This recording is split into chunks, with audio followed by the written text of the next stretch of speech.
Hello everyone, स्वागत है आपका जेएमएस क्लिनिक एएमसी पर, जहां पर आप पाते हैं CBSE JEE NTSC KVI and maths olympiad के वीडियो लेक्चर्स बहुत ही आसान और अपनी भाषा में। और आज का टॉपिक है 3.4 का C part, cross multiplication method.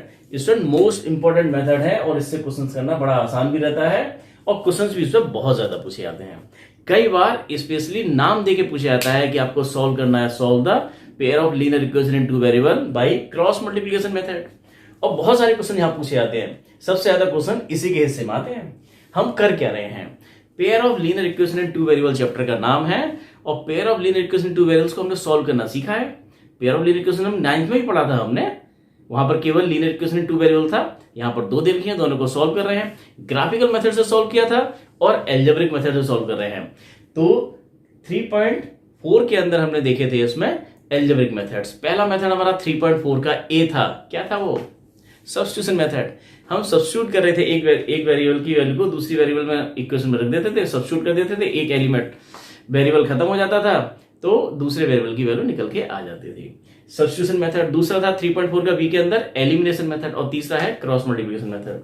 तो स्टूडेंट्स, नाम जरूर बदला है क्रॉस मल्टीप्लिकेशन मेथड, तरीका भी बदलेगा, लेकिन है तो वही।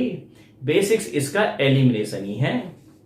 एक्चुअल में एलिमिनेशन ही है तीनों मेथड्स के बेसिक में, कि एक वेरिएबल को एलिमिनेट कीजिए, दूसरी वैल्यू निकालिए।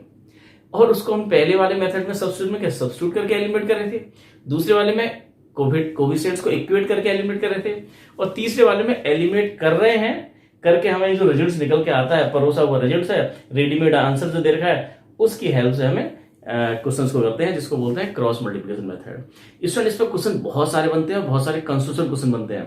क्वेश्चन को हम सोल्व करना सीख सकते हैं यहाँ पर, अभी करेंगे भी। उनको करना आसान है, और लेकिन उसके बाद कॉन्सेप्चुअल क्वेश्चन हमारे अगर समझ में नहीं आते हैं, अगर उसकी हमें थ्योरी ढंग से नहीं पता हो, तो हम देखें इसकी थ्योरी को डिटेल में पढ़ें।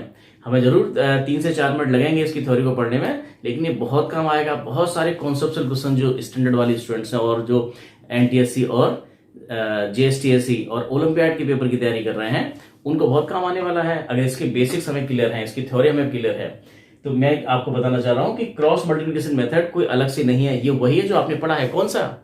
Elimination method. एलिमिनेशन मेथड ही हमारा है क्रॉस मल्टीप्लिकेशन मेथड। तो देखो कैसे निकल के आता है। ये नंबर 1 है और ये नंबर 2 है। सपोज दो आपको लीनियर इक्वेशंस का दो इक्वेशन का सेट दे रखा है, इसको बोलते हैं system of pair of linear equations. और इसमें लगाते हैं क्या? हम एलिमिनेशन मेथड लगाते हैं। एलिमिनेशन मेथड मींस एलिमिनेट कर रहे हैं बाय इक्वेटिंग कोफिशिएंट्स। कोफिशिएंट्स को इक्वेट करके कैंसिल कर जाइए। सपोज हम y के पीछे लग जाते हैं, y को खत्म करते हैं पहले, तो क्या करना पड़ेगा? इसके कोफिशिएंट्स को इक्वल करना पड़ेगा। इस समय y का कोफिशिएंट नंबर 1 इक्वेशन में है b1 और नंबर 2 में है b2। इन दोनों को इक्वल करना और माइनस करते ही कैंसिल हो जाएगा, y खत्म, x की वैल्यू आ जाएगी। इसी को हम बोलेंगे क्रॉस मल्टीप्लिकेशन मेथड। ये तो एलिमिनेशन में हमने किया था, लेकिन वहां पर नंबर्स के साथ में किया था। अब हम ये a1 b1 c1 को कांस्टेंट जो दे रखे हैं इनके साथ में कर रहे हैं, तो थोड़ा सा टेढ़ा लगता है। तो क्या करें? देखो, नंबर 1 को मल्टीप्लाई करते हैं हम किससे? b2 से। अगर b2 से मल्टीप्लाई करेंगे तो क्या आएगा? देखो, ये a1 b2 x plus b1 b2 y plus c1 b2 equal to 0। इसमें मल्टीप्लाई करते हैं हमने b2 से, और इसमें मल्टीप्लाई करते हैं किससे? b1 से, जिससे कि y के कोएफिशिएंट सेम हो जाएंगे तो कैंसिल हो जाएंगे।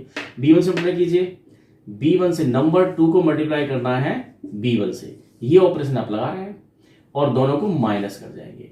नंबर 2 में कीजिए b1 से मल्टीप्लाई, तो क्या आ जाएगा? ये a2 b1 x, ये हो जाएगा b1 b2 y, ये हो जाएगा b1 c2 इक्वल टू 0, और दोनों को सब्ट्रैक्ट करते हैं। सब्ट्रैक्ट करेंगे तो साइन चेंज हो जाएंगे, और साइन चेंज होते ही आपका कैंसिल हो गया। आपका बचा केवल कितना? ये a1 b2 x minus a2 b1 x, ये तो कैंसिल हो गया। और इधर क्या बचा है आपका? ये बचा हुआ है प्लस का, ये c1 b2 minus b1 c2 equal to 0। इसको उठा के इधर लेके आओ। अब इसको उठा के इधर लाएंगे तो माइनस में हो जाएगा, तो माइनस वाला प्लस, प्लस वाला माइनस कर लो। तो जब ये इधर जाएगा तो ये माइनस का, ये प्लस हो जाएगा, ये हो जाएगा b1 c2 minus b2 c1। और यहां पर क्या? x अगर कॉमन निकाल लिया दोनों से तो बचा ये a1 b2 minus a2 b1, और x की वैल्यू आ गई है आपकी अब ये b1 c2 minus b2 c1 upon A1B2 minus A2B1, x की वैल्यू निकल के आ गई है। और x की वैल्यू जो निकल के आ रही है इसी को बोलते हैं क्रॉस मल्टीप्लिकेशन मेथड। निकालने का तरीका हमारा यहाँ भी अलग है। चाहे तो आप इसमें डायरेक्ट वैल्यू रख सकते हैं, दो इक्वेशन दे रखी होंगी, वहां से A1 B1 C1 A2 B2 C2 निकालिए, उठा के यहाँ पटक दीजिए, डायरेक्ट आपको x की वैल्यू आ जाएगी। इसी को बोलते हैं क्रॉस मल्टीप्लिकेशन मेथड। लेकिन इसको भी हम दूसरे तरीके से करते हैं। अब देखो y की वैल्यू कैसे आएगी, तो सब्स्टिट्यूट कर जाओ, इसको उठा के आप फर्स्ट या सेकंड किसी में रख जाओ। Put this value in first, we get, हमको क्या मिल जाएगा, ये y की वैल्यू मिल जाएगी। ये वैल्यू उठा के यहां रखेंगे तो y की वैल्यू कितनी मिल जाएगी, y की वैल्यू आपको x वैल्यू आ गई, y की वैल्यू मिल जाएगी C1A2 minus A1 C2 upon, नीचे वाला तो आपका सेम ही रहेगा, ये A1B2 माइनस A2B1। तो ये x और y की दोनों वैल्यू हमें मिल गई हैं। लेकिन इसमें आप देखें एक चीज, केस फर्स्ट कि ध्यान से देखें कि अगर ये नीचे वाला जो दे रखा है ये क्वांटिटी हमारी जीरो नहीं होनी चाहिए। अगर जीरो हो गया तो आपको आंसर मिलेंगे नहीं, एक्स वाई की वैल्यू मिलेगी नहीं, यूनिक सॉल्यूशन आएंगे नहीं। तो यहां पर केस 1 क्या है कि if A1B2 minus A2B1 is not equal to zero, अगर ये डिनोमिनेटर आपका जीरो, दोनों में देखें दोनों सेम है, और अगर ये जीरो नहीं है तो क्या होगा, एक्स वाई की वैल्यू मिलेंगे, आपको यूनिक सॉल्यूशन मिलेंगे। तो ये A1B2 is not equal to A2B1, इसको उठा के यहां लिया है तो ये आ गया A1/A2 is not equal to B1/B2। ये आप रटते फिरते थे कि कंडीशन कहां से आई है, तो कंडीशन तो आपकी यहीं से निकल के आई है, एलिमिनेशन मेथड लगाया हमने और कंडीशन निकल के आ गई है, तो ये आ गया। तो ये आता है तो आपको सॉल्यूशन कैसे मिलेंगे, यूनिक सॉल्यूशन मिलेंगे। एक्स अगर ये जीरो नहीं है तो एक्स और वाई की वैल्यू ये आएंगी और एक एक वैल्यू आएंगी, तो कैसा है, unique solution. System is consistent and have unique solution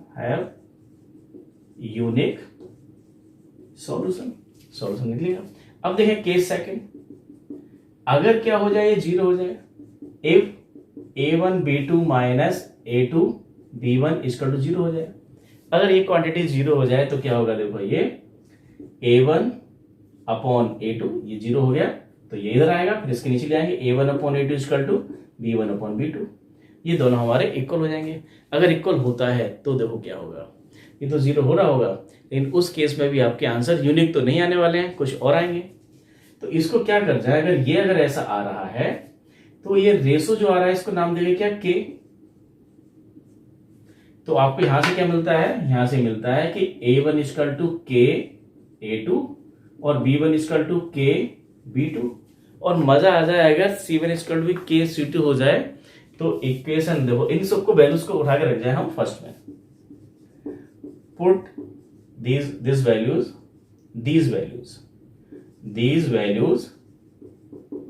in first में रखिए। फर्स्ट आपका कहां है, ये रहा, ये लिखा है आपका, ये A1x plus B1y plus C1 equal to zero. A1 के प्लेस पे रख जाएं के A2x के B2y plus C1 equal to zero.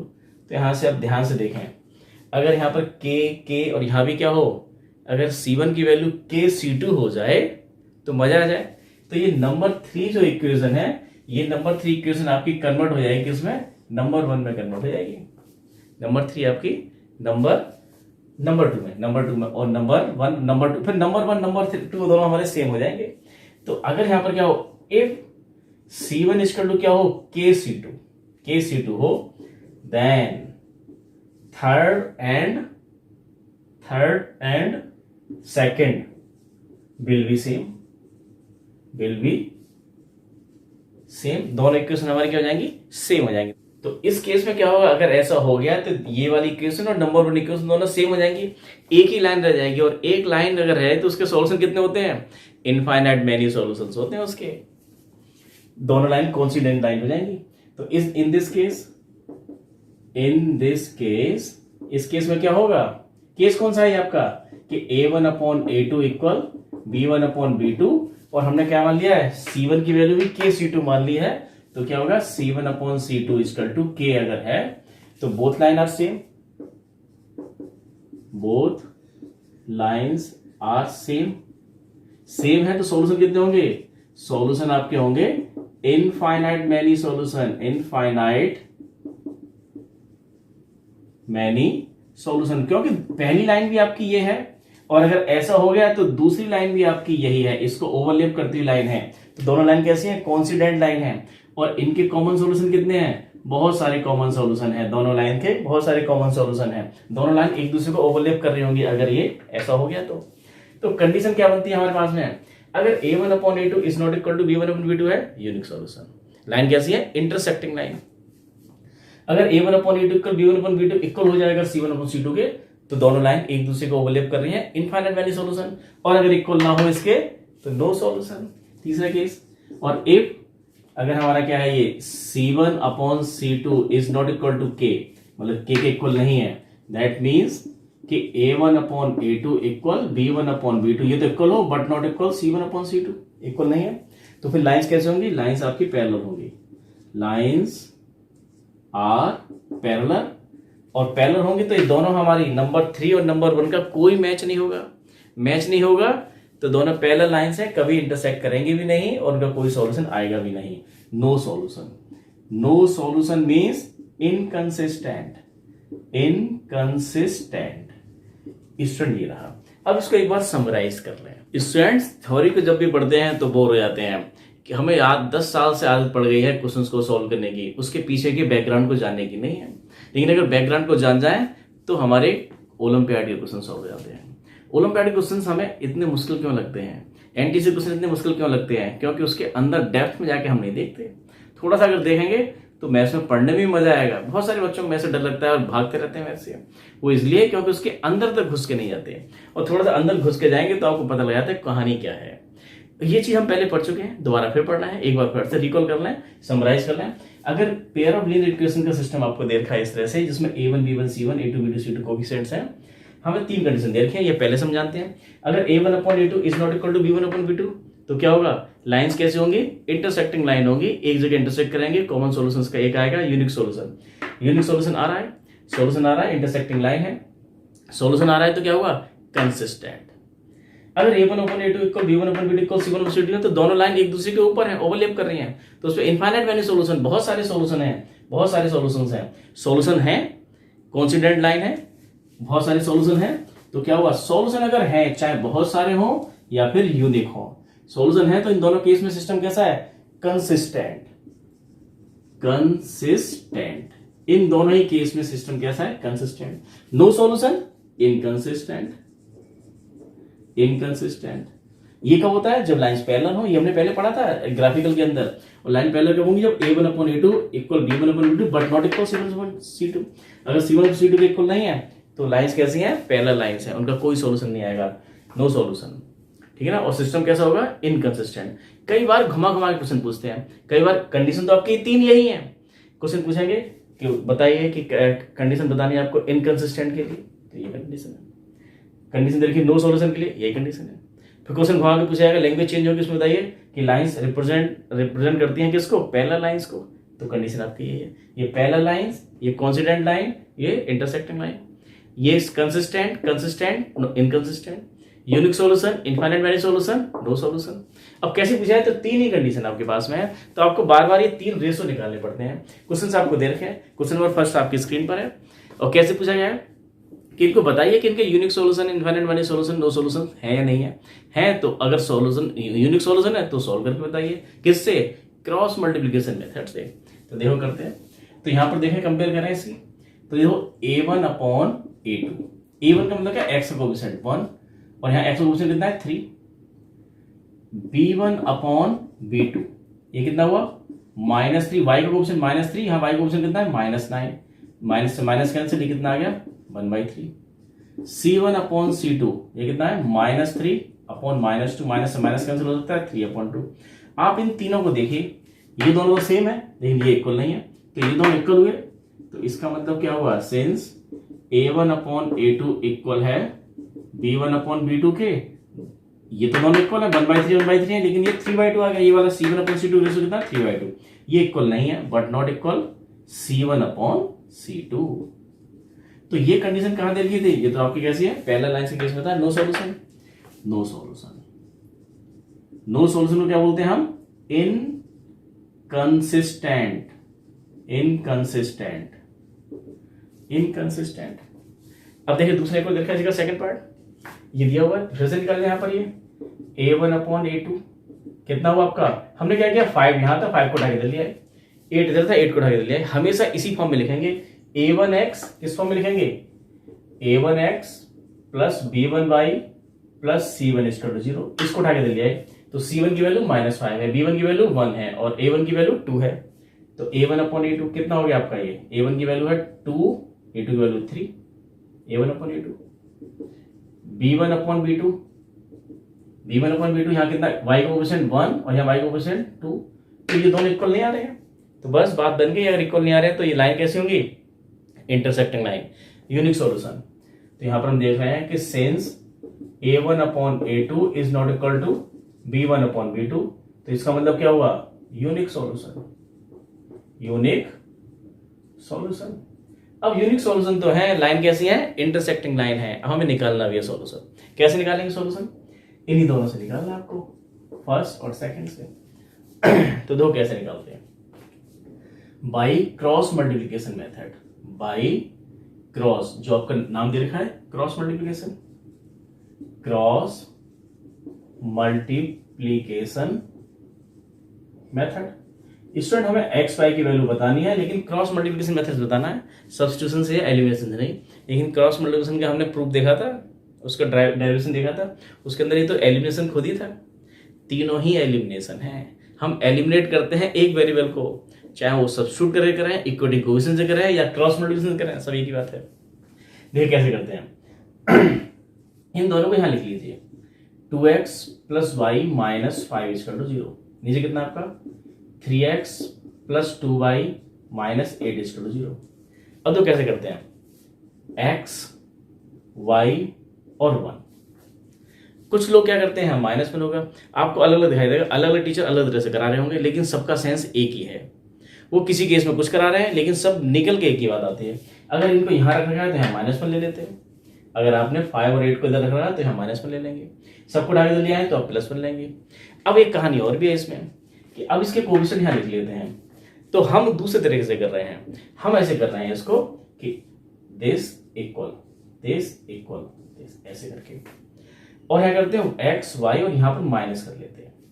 Minus इसलिए कर लिया, कुछ लोग यहाँ माइनस नहीं कर रहे हैं तो नीचे चेंज कर लेते हैं। हमने नीचे चेंज नहीं किया है, ऊपर चेंज कर लिया, माइनस कर लिया, बात एक ही है, कोई फर्क नहीं पड़ता है। कोई टीचर आपको यहाँ माइनस यहाँ नहीं बताएगा, लेकिन नीचे चेंज कर रखा है उसने, लेकिन उसका भी तरीका ठीक है और ये भी तरीका ठीक है। हम कैसे इसको कर रहे हैं, देखिए एक्स की बात कर रहे हैं तो एक्स को छुपा जाइए, एक्स को छुपा जाइए और देखिए क्या दिखाई दे रहा है आपको। ये कोएफिशिएंट्स को देखना है, y का कोएफिशिएंट 1 और यहाँ पर कितना है -5, यहाँ पर है 2 और यहाँ पर है 8।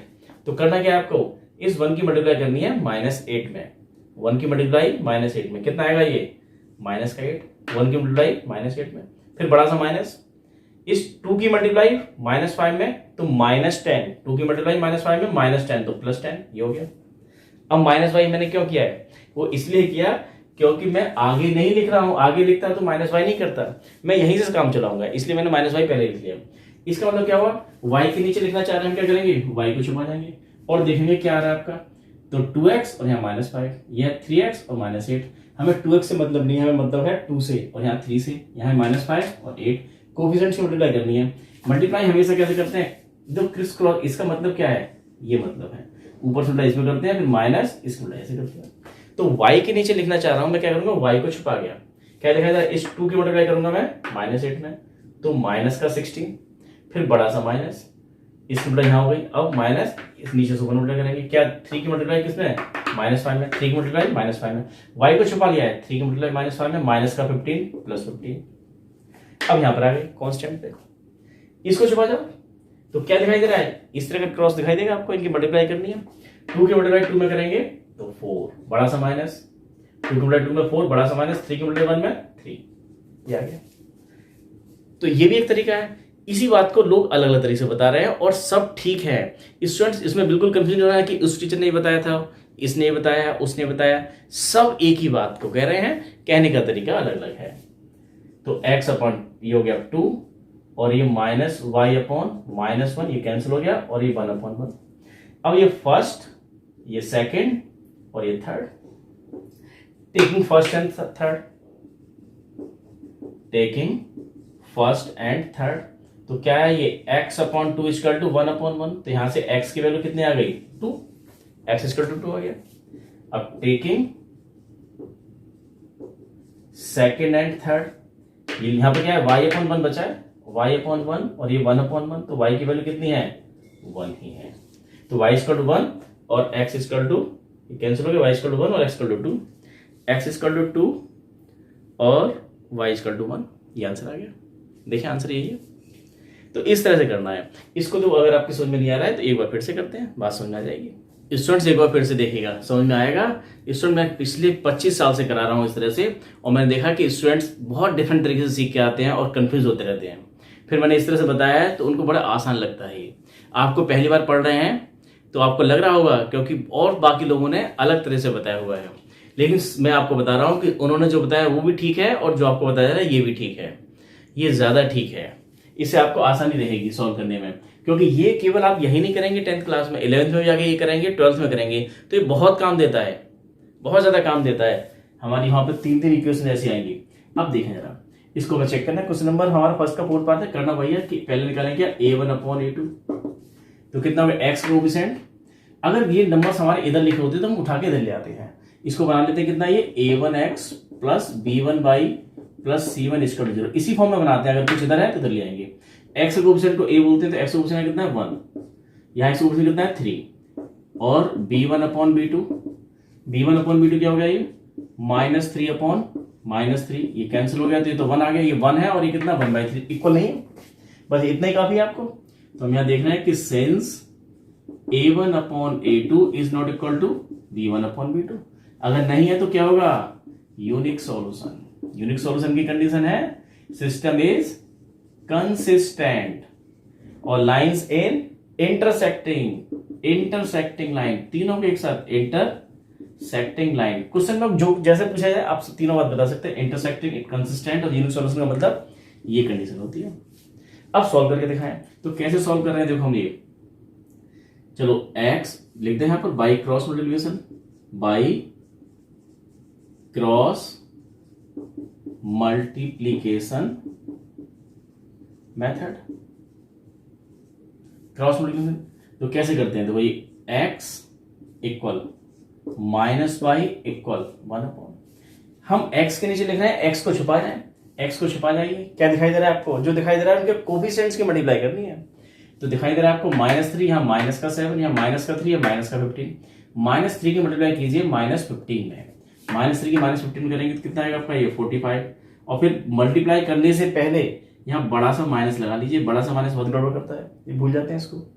अब -3 की मल्टीप्लाई -7 होगी तो -3 की -7 में 21 प्लस का 21 लिख दो यहाँ पर 21, वाई को छुपा गई, ऐसे छुपा गए वाई को। अब देखिए x ऑप्शन 1 की मल्टीप्लाई करेंगे -15 में, 1 की मल्टीप्लाई -15 में, -15 बड़ा सा माइनस, इस 3 की मल्टीप्लाई -7 में, 3 की मल्टीप्लाई -7 में कितना आएगा माइनस का 21, माइनस यहाँ पर है प्लस का 21 कर दिया। माइनस को प्लस करना आसान है इसलिए पहले माइनस लिख लेते हैं। अब यहाँ पर आ गए तो यहाँ पर आ गया, अभी इसके लिए बिल्कुल पहले इसको छुपाया, फिर इसको छुपाया, फिर इसको छुपाया। अब ये छुपाया तो दिखाई के दे रहा है आपको दिस 1 की मल्टीप्लाई होगी -3 में, तो क्या आएगा माइनस का 3, माइनस पहले लगा जाओ बड़ा सा। अब आप देखिए 3 की मल्टीप्लाई -3 में करेंगे तो माइनस का 9 और माइनस यहाँ पर है तो प्लस का 9 हो गया। अब सॉल्व कीजिए इसको, तो कितना हो गया आपका ये x अपॉन 45 माइनस, तो 5 - 1 4 और आपका 4 2 24 माइनस y अपॉन, सॉल्व कीजिए 21 और ये कितना 50, कितना आएगा आपका 6 और 1 अपॉन ये भी है 6। तो अब ये फर्स्ट, ये सेकंड और ये third, taking first and third, first और थर्ड को ले जाओ तो क्या आएगा ये x अपॉन 24 इक्वल फर्स्ट के साथ क्या ले रहे हैं हम थर्ड 1/6, क्रॉस मल्टीप्लाई कर जाए, क्रॉस मल्टीप्लाई 24 यहाँ जाएगा तो x इक्वल टू आ गया 24/6, कितना हो गया आपका ये 24/6, तो x की वैल्यू आ गई है 4, x की वैल्यू 4। ऐसे अब taking second and third, second और थर्ड को ले जाएं तो minus y upon six equal to 1/6, तो क्रॉस मल्टीप्लाई कर जाए तो माइनस वाई इजकल टू 6/6, इसकी मल्टीप्लाई यहाँ जाके हो गई तो 1 आ गया, तो y की वैल्यू आ गई है -1, तो 4 और -1 इसके आंसर आ गया।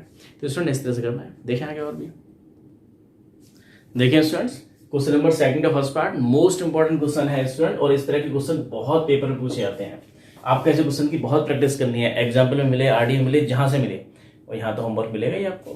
देखें ये देखा है, ये लीनियर इक्वेशन का सिस्टम देखा, कहा जा रहा है कि ए और बी की वैल्यू बताइए अगर क्या हो, ये हमारे इनफाइनाइट मैनी सॉल्यूशंस को शो करते हो। इनफाइनाइट मैनी सॉल्यूशंस का मतलब क्या होता है, a1/a2 equal b1/b2 equal c1/c2। तो देखें फॉर इनफाइनाइट मैनी सॉल्यूशन के लिए क्या होता है, a1/a2 equal b1/b2 equal c1/c2, c1/c2। तो a1/a2 कितना हुआ आपका, a1 यहां से पता लग रहा है कि 2/a - b equal b1/b2 3/a + b equal c1/c2 c। अच्छा तो इसको उधर ले जाएंगे तो माइनस में, और ये भी माइनस में हो जाएगा तो कैंसिल हो जाएगा। तो यहां पर हमें कोई फर्क नहीं पड़ता है, क्योंकि हम यहाँ एक्स वाई की वैल्यू नहीं बता रहे हैं, कंडीशन बता रहे हैं। तो कंडीशन निकालते वक्त में इधर भी हो कोई दिक्कत नहीं आती है, c1/c2 इधर लाएं या ना भी लाएं तो भी चलेगा, लेकिन जब एक्स वाई की वैल्यू निकाल रहे होंगे तो हमें इधर लेके तब करना होगा, जो मेथड आपको बताया गया है। ये 7 है और ये है 3a + b - 2, ये इतना हुआ। अब आप देखो किसी को ले जाओ, देखें आगे तरफ, देखें स्टूडेंट्स अब इनको हमें ए और बी की वैल्यू बतानी है, तो इनसे आप इनकी पेयरिंग कर जाइए, इसको इसके साथ, इसको इसके साथ, किसी को इसके साथ लेकर आइए, ए और बी में इक्वेशन बनाइए, उनको सॉल्व कीजिए और सॉल्व कीजिए। सॉल्व तो हम कर ही रहे हैं एक्स वाई के लिए, अब ए और बी के लिए सॉल्व करना है, और सॉल्व करने के हमारे पास फिर से 3 मेथड है। यहाँ तो कुछ दिया नहीं है, जैसे चाहे वैसे सॉल्व कर दो, क्रॉस मल्टीप्लिकेशन से कर देंगे सॉल्व। तो देखिए ये फर्स्ट है, ये सेकेंड और ये थर्ड, तो टेकिंग फर्स्ट एंड थर्ड कोई सा ले जाओ, फर्स्ट एंड थर्ड, तो क्या होगा, फर्स्ट और थर्ड को लेंगे आप, ये 2/a - b equal to 7/3a + b - 2, cross multiply करके इसको यहाँ पर कराएंगे। तो ध्यान से देखो कितना हो गया, 2 की मल्टीप्लाई इसमें होगी तो क्या हो जाएगा, ये 6a + 2 की मल्टीप्लाई हो रही है 2b - 4 इक्वल, ये जाके यहाँ पहुंचा तो इसमें मल्टीप्लाई तो 7a - 7b, इतना ही हुआ। अब देखो 6a 7a सबको उठा कर तो ले जाओ, तो क्या हो जाएगा, ये 7a - 6a माइनस का 7b, ये भी इधर गया तो माइनस का 2b और -4 = 0, 7a - 6a ये हो गया माइनस का 9b -4 = 0। ये इक्वेशन मिल गई आपको नंबर 3। हमें ए और बी की वैल्यू निकालनी है, इनको सॉल्व करना पड़ेगा। अब हमने लिया फर्स्ट और थर्ड को लिया, अब सेकंड और थर्ड को ले जाओ, या इन दोनों को ले जाओ, फर्स्ट सेकंड से बात बनेगी, किसी को भी ले जाओ। अभी टेकिंग फर्स्ट एंड सेकंड, तो ये हुआ 2/a - b equal to 3/a + b, करें क्रॉस मल्टीप्लाई करें इसको, देखो इसके यहाँ करेंगे तो ये 2a + 2b equal to cross multiply कर रहे हैं, इसके यहाँ जाके 3a - 3b, तो हो गया ये आपका, सबको इधर ले जाओ तो यहाँ 0 रह गया, और ये 3a - 2a a, और ये भी क्या, तो ये -5b = 5b, इतना आया। अब तो एक इक्वेशन आपके पास ये है, एक ये है, तो दोनों को सॉल्व करना है हमें, तो दोनों को आजू बाजू लिख जाओ। कैसे लिखते हैं, भैया ये आपकी आ गई है नंबर 4, और दोनों को हमें सॉल्व करना है। किससे सॉल्व करना है, किसी से कर जाओ, बस ये तो आसान है, a = 5b आ गया है, तो हमारा ऐसा लिखा उन्हें क्रॉस मल्टीप्लिकेशन से करना है। किसी से कर सकते हैं, क्रॉस मल्टीप्लिकेशन से भी कर सकते हैं, और आसान दिखाई दे रहा है कि यहाँ पर देखो a = 5b है, इसको उठा के आप यहाँ रख गए, तो पुट इन थर्ड में रख जाए, a के प्लेस पर 5b - 9b = 4, 5b - 9b minus का 4b = 4, तो b की वैल्यू आ गई है -1, और b की वैल्यू उठा के अगर आप यहाँ रख जाएंगे इसमें, तो a की वैल्यू आ गई है -5। तो a और b पूछ रहे थे आपसे, -1 और -5, a और b की वैल्यू -1 -5, देखिए कहाँ गड़बड़ हो रही है हमारी, ए और बी की वैल्यू यहाँ पर देखें ये कितना हुआ ये, अच्छा यहाँ गड़बड़ हुआ आपका, ये 4 हुआ। ए माइनस 9b माइनस 4, ए माइनस 9b और माइनस 4, ये आपने लिखा है यहाँ पर 7a minus 6a minus 7b minus ए, और ये इधर गया सबको उठा के, देखो यहाँ से हम सबको उठा के लेके जा रहे थे इधर, तो ये इधर आएगा तो एक प्लस का हो जाएगा, ये प्लस का हो जाएगा। अब ये प्लस का हो जाएगा तो फिर ये हो गया है आपका, हाँ +4 इजकल टू 0, और ये हो जाएगा आपका b की वैल्यू आएगी +1, और b की वैल्यू +1 जब यहाँ रखेंगे तो ये 5, तो b इजकल टू 1 और a इजकल टू 5, इस तरह से यहाँ गड़बड़ था इस सेकेंड।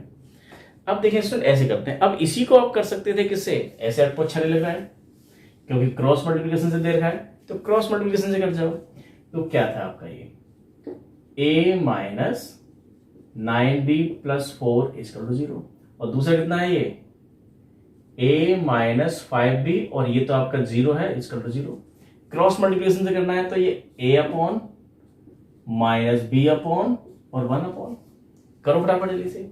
ए को छुपा गई, माइनस 9 उल्टा यहाँ 0 करेंगे तो 0 बड़ा सा माइनस, माइनस 5 उल्टा करेंगे उसमें 20 में तो प्लस का 20, बी के नीचे b को छुपा गए, 1 की उल्टा 0 की तो 0 और 1 प्लस में करेंगे तो ये 4, यहाँ लिख जाए अभी। इसको छुपा गए, 1 की उल्टा माइनस 5 में करेंगे तो माइनस का 5, और इसकी उल्टा यहाँ होगी तो माइनस माइनस प्लस का 9, तो ये क्या आ गया a upon 20 b upon 4, minus से माइनस कैंसिल और 1 अपॉन 4, तो यहां से वैल्यू आ गई आपकी। जब इन दोनों को लेंगे तो b की वैल्यू 1, इन दोनों को लेंगे तो a की वैल्यू 5, ये क्रॉस मल्टीप्लिकेशन हो गया। तो कैसे भी कर सकते थे, देखें आगे इसमें देखें क्वेश्चन नंबर 3, क्वेश्चन नंबर 2 का सेकंड पार्ट वैसे ही था हमारा, कंडीशन बदल गई है बस। कंडीशन में क्या दे रखा है आपको, नो सोल्यूशन की कंडीशन क्या होती है, a1 upon a2 equal b1 upon b2 but not equal c1 upon c2, उससे k की वैल्यू निकालेंगे तो k की वैल्यू 2 निकल के आ जाएगी। क्वेश्चन नंबर 3 में देखें आपकी स्क्रीन पर है, हमें सोल्व करना है। यहाँ देखा इनको सोल्व कीजिए, क्रॉस मल्टीप्लिकेशन तो सोल्व हम कर ही रहे हैं, लेकिन साथ साथ उन्होंने पूछ लिया है कि सब्स्टिट्यूशन से भी सोल्व कीजिए। शायद ये चाह रहे हैं कि सब्स्टिट्यूशन आप भूल ना गए हो, शायद ये चाह रहे हैं कि सब्स्टिट्यूशन और क्रॉस मल्टीप्लिकेशन आंसर सेम आता है, सेम तो आएगा, मेथड ही तो अलग है, क्वेश्चंस के आंसर सोल्यूशन तो वही है। तो दो तरीके से आपको आंसर देने हैं, सब्स्टिट्यूशन से करना है और क्रॉस मल्टीप्लिकेशन, दोनों से देखते हैं। तो सब्स्टिट्यूशन का मतलब क्या था, सब्स्टिट्यूट करते हैं, एक वेरिएबल की वैल्यू इन टर्म्स ऑफ दूसरा वेरिएबल निकाल के सब्स्टिट्यूट कर देते हैं। तो किसी एक इक्वेशन से उठाइए, तो यहां से उठा लेते हैं हम ये फ्रॉम सेकेंड, तो ये 2y इस 2y इक्वल टू 4 और 3x को उठा के यहाँ लिया, 2y की वैल्यू 3x को उठा के यहाँ लिया, तो y इक्वल टू क्या आ गया, ये 4 माइनस 3x अपॉन 2, इसको कहाँ रख जाए, ये पुट इन, हमने सेकंड से निकाली है, फर्स्ट में रख जाए, फर्स्ट में रखिए। फर्स्ट क्या है आपका ये 8x plus 5y equal to 9, 8x plus 5y equal to 9, तो 8x, ये भी क्या है एक्चुअली क्या, तीनों मेथड हमारे क्या है, एलिमिनेशन मेथड है, हम एलिमिनेट ही करते हैं। इस समय हम क्या कर रहे हैं, एलिमिनेट कर रहे हैं y को बाई सब्स्टिट्यूशन, सब्स्टिट्यूट करके कर रहे हैं एलिमिनेट। दूसरे वाले में क्या था, एलिमिनेट करते हैं हम y को बाई इक्वेटिंग कोएफिशिएंट, और तीसरा वाला जो क्रॉस मल्टीप्लिकेशन था वो एलिमिनेशन से निकल के आया। यहाँ देखिए 5 और y के प्लेस में कितना है, 4 minus 3x upon 2 equal to 9, solve कीजिए। तो 2 नीचे दे रखा है, 2 से मल्टीप्लाई कर दो सारे में, तो क्या 2 से मल्टीप्लाई करेंगे तो आएगा 16x, 2 तो कैंसिल हो जाएगा, 5 करना होगा तो 20 माइनस का 15x, 2 की उल्टा यहाँ भी हुए तो ये 18। अब तो 16 माइनस 15x और यहाँ 18 है और 20 है, इधर जाएगा तो ये क्या आएगा 18 माइनस 20, x की वैल्यू -2, और x की वैल्यू 2 -2 को उठा के आप कहीं भी रख जाओ, यहाँ रख जाओ, चलो कहीं भी सेकंड रख जाओ, put x equal to -2 in first में रख गए, तो हो गया ये माइनस का 16 प्लस का 5y इक्वल टू 9, तो 5y इक्वल टू 9 प्लस 16 कितना 25, और y की वैल्यू आ गई है 5, तो x और y की वैल्यू आ गई है -2 और 5। अब इसी क्वेश्चन करना है हमें किससे, क्रॉस मल्टीप्लिकेशन से, तो ये 8x किससे करेंगे, बाई क्रॉस, ये हमारा किससे था, सब्स्टिट्यूशन, बाई सब्स्टिट्यूशन, और by cross multiplication, by cross multiplication method, तो 8x प्लस का 5y और 9, हम तो एक्स वाई के लिए सॉल्व कर रहे हैं, तो क्या करें 9 को उठा के हम इधर ले आओ, -9 इक्वल टू 0। और नहीं लाना चाहते हो तो कांस्टेंट की जगह 1 जो लिखते थे हम -1 लिखना पड़ेगा आपको। हम ऐसे कर लेते हैं। अब देखें 3x + 2y - 4 इक्वल टू 0। तो कैसे करते हैं ये, x अपॉन -y अपॉन और 1 अपॉन। ध्यान से देखो, बीच वाले हमने माइनस किया है, क्यों किया है, ये हमारा तरीका है कि x को छुपा के कोफिशिएंट की मल्टीप्लाई करनी है। मल्टीप्लाई कैसे करते हैं, ऐसे माइनस ऐसे मल्टीप्लाई करते हैं। तो यहाँ तो y का कोफिशिएंट 5 है, 5 को मल्टीप्लाई करेंगे -4 में, 5 को मल्टीप्लाई -4 में -20, बड़ा सा माइनस पहले से लगा दो। अब देखो 2 के मल्टीप्लाई -9 में करेंगे तो कितना आएगा, -18, 2 मल्टीप्लाई -9 -18, माइनस यहाँ पर है प्लस का 18, ये हो गया। अब y पर आ गए तो y को छुपा जाओ। क्या दिखाई दे रहा है आपको, ये 8 या -9, यहाँ 3 और यहाँ -4। 8 की मल्टीप्लाई -4 में कितना आ गया, -32, बड़ा सा माइनस पहले से लगा दो। 8 की मल्टीप्लाई -4 में 32, 3 की मल्टीप्लाई -9 में, 3 की -9 में करेंगे कितना आएगा, -27, माइनस यहाँ पर है प्लस का 27। अब कांस्टेंट यहाँ पर आ गया। अभी ये दिखाई दे रहा है आपको 8532, इनकी मल्टीप्लाई करेंगे, 8 की 2 में करेंगे 16, 3 की 5 में करेंगे 15, तो आ गया आपका x अपॉन ये कितना है, ये -2 -y अपॉन, इसको सॉल्व कीजिए 27 और ये हो गया आपका -5 और ये 1, तो माइनस से माइनस कैंसिल हो गया। तो x अपॉन -2 y अपॉन 5 और 1 अपॉन 1। अब ये फर्स्ट, ये सेकेंड और ये third, taking first and third, first और थर्ड को ले जाओ। तो x अपॉन -2 इक्वल टू 1, तो x इक्वल टू आ गया -2,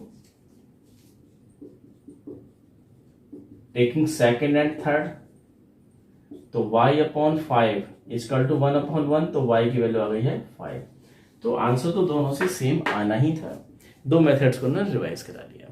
अब देखें होमवर्क क्वेश्चन। देखिए स्टूडेंट, होमवर्क क्वेश्चंस, इन क्वेश्चंस को कीजिएगा और कमेंट्स में इसके आंसर दीजिएगा, और नहीं होते हैं तो फिर इसको लास्ट वीडियो में हम सारे क्वेश्चंस को लेंगे। और इनके अलावा और भी क्वेश्चंस अगर आपको नहीं आते हैं तो पोस्ट जरूर कीजिएगा। कोई भी आपकी प्रॉब्लम हो, मैथ्स की प्रॉब्लम होनी चाहिए, और अगर इसी टॉपिक से रिलेटेड है तो बहुत अच्छी बात है, उन क्वेश्चंस को पोस्ट कीजिएगा। और मैथ्स की सारी प्रॉब्लम के लिए आपका अपना चैनल है, इसको लाइक कीजिए, शेयर कीजिए, सब्सक्राइब कीजिए। देखिए होमवर्क क्वेश्चन में क्या देखा है।